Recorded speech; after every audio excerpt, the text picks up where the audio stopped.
YouTube, it's your boy JoJo back with another video, and as you can see by the title, the fastest way to get through Team Affinity. This isn't going to be a video about who's the best cards in Team Affinity, but how to get through it quickly so that you can get your favorite cards. Honestly, it's pretty simple. It's just like almost any other one, but sometimes they vary because like the last one there was no conquest, right? Because it was so easy. But it's back to being 150 instead of 100, right? You get a good amount of packs. You can make a bunch of stubs if you get through it quickly. People are selling off now. Honestly, if you get any of these and maybe you get a rare round, I would hold for a little bit. Prices typically would go up. You know, you get the headliners, you get a bunch of packs as you normally do with Team Affinity. So for some people, they want to get through it so quickly so they can get all the packs. And then, of course, all the players. I mean, dude, look at this. Adley Rutschman. We're not going to go through our favorite players, like I said, but like Adley Rutschman, we've been waiting on this card. He's filthy. He has a beautiful swing, diamond defense. He's got the contact. He's got the power. This is the best catcher in the game, in my opinion.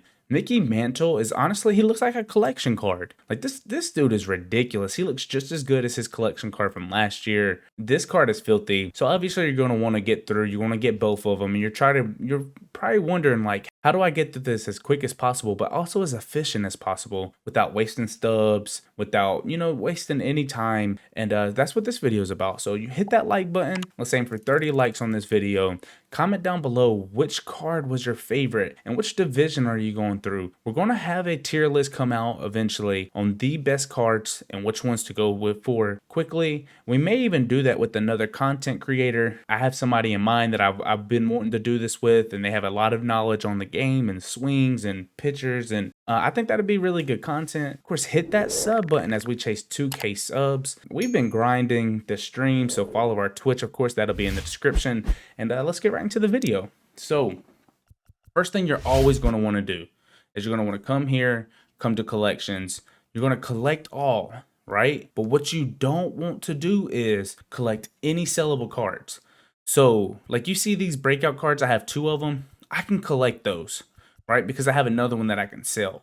But say I go all the way down here and there's just specific diamonds I might not want to lock in, right? That might be sellable. So all these are no sell, so they'd be okay. All these are no sell, but you literally just don't click all and then lock it in right away. Like just go through. I have a Pedro I could sell. I honestly didn't even know that, but just go through, make sure you don't have any expensive cards, because why would I lock in an expensive card when I could sell that card and just lock in another no sell card? So it looks like we're fine on this one. We do have duplicates, obviously, but those are still sellable. We're going to lock this in right here, and bam, we're good to go. And that gives us right there 10 points, easy 10 points. After that, you're going to go to exchanges, and you're just going to go in order. You're going to go from 150, 75. I like to start off with the higher tiers first and then make my way down. So what you're going to do is, I personally start from commons like this, and just do it like this right here, because you don't want to waste stubs. So you want to make sure it's as close to possible. You don't want to go for 150 and end up locking in 160,000 worth of players. You know, if you get what I'm saying, exchange values. You want to be as efficient with this as possible. And of course, really what we're always trying to do is make sure we're not wasting any stubs. So it can be very tedious doing this for each team, but at the same time, you want to make sure you're consistently saving those stubs for later. You never know when a card's going to drop that you really, really want, and you find yourself saying, oh, I don't have any stubs. But that's probably because you locked in cards, or like just then, if we would have done collection and we locked in a sellable card that was going for 100K instead of a non-sell card, we lost out on 100,000. So when cards are dropping, you know, I want to make sure I always have stubs to buy them in case I want to debut them, in case I really like the card. If it's a World Series card and I just don't feel like grinding for World Series, like we made World Series last season and we bought Justin Verlander. We took Lindor and we bought Justin Verlander, but you can only do that if you have stubs. I've bought on the BR program. I took Kenley on the last BR program, and then on this BR program I took Chapman, but I really wanted Harper, so I bought him. You know, but you can only do that if you have stubs. Now, when you're doing the 150K, it's very, very tedious. It does, but we're in the bronzes right now, so you could speed up the process. by, say I get to like 75,000, I could go up here. I did save a couple quick sell diamonds that were going for 5,000. It's not necessarily the most efficient thing, but you could go through here, Matt Barnes. You can go here, Boba Shed. I don't recommend selling any cards like this because they go towards collections, but I do have like some duplicates that you could lock in. We have both of these here. We have the Verdugos, and then you see how right now, just now, I'm at 158,000. That's 8,000 over. I don't want to do that. So we're going to lock in one of these, and that puts us at 149, 124. And so we're just going to go right back over here and find one that's as close as possible. And we'll be a little over, but it won't be by much, right? So now instead of locking in 158,000, we only locked in 150,000, if that makes sense. So bam, just like that, we're at 40. Like just like that, that quick. So you'll just go through and you're going to do that. You're going to end up doing that for every single team. Now, once you do this, you don't necessarily have to do all the collections, but I mean exchanges, but I suggest doing it because that's 30, 45, 55, 60 points. So you're literally getting 70 points when you do your exchanges and collections. That's enough for one player plus the packs.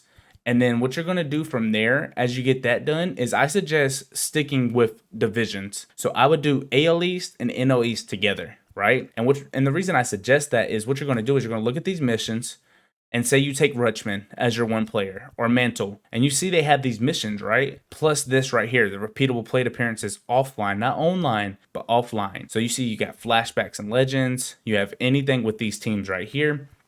What I suggest doing is doing all your exchanges for the AL East and the NL East, or AL Central, NL Central, AL West, NL West, if that makes sense to you. And then what you're going to go do is you're going to come over here and you're going to make a lineup. And so for me, I'll just end up taking this Braves team and I'll end up making a different lineup. And what I'll do is I'll just make a NL East and AL East team combined, full of flashbacks and legends or whatever the mission called for, plus the Adley Rutschman and plus one of the cards from the, say like Greg or Eddie Matthews. Say we'll take Eddie Matthews. And then what you'll do is you'll come over here to Conquest. And what you're going to find is the East. You see how it's East Affinity 4, but they're combined. It's the NL East and the AL East together. So what you're doing is you're knocking out missions for both the AL East and the NL East, and you're also doing the Conquest, which gives you points for both divisions. So if we go back over here, if we were to complete the Conquest, what you're doing is you'll go down here, and you'll see right here, it gives you 45 points. That's not just for the AL East. Once you finish that East Conquest,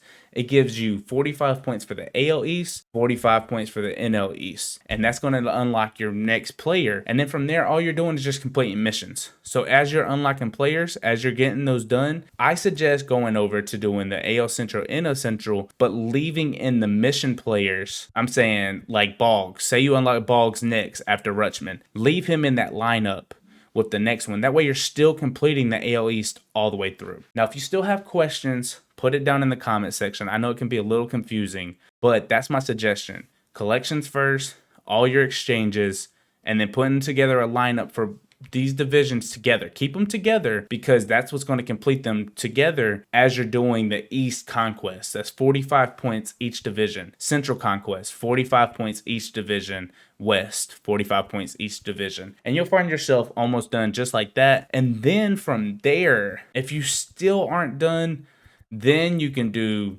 March to October. Then you can do moments, stuff like that. So that's my suggestion personally. I think that's the quickest way to get it done. But like I said, if you have any questions, put it down in the comment section. Let's spam up that like button up to 30 likes is what the goal is. But hey, if we get 50 or 100, I'm not going to argue with it. Hit the subscribe button as we're chasing 2K subs. And as always, peace, love, next time, and I'll catch you over in the Twitch chat.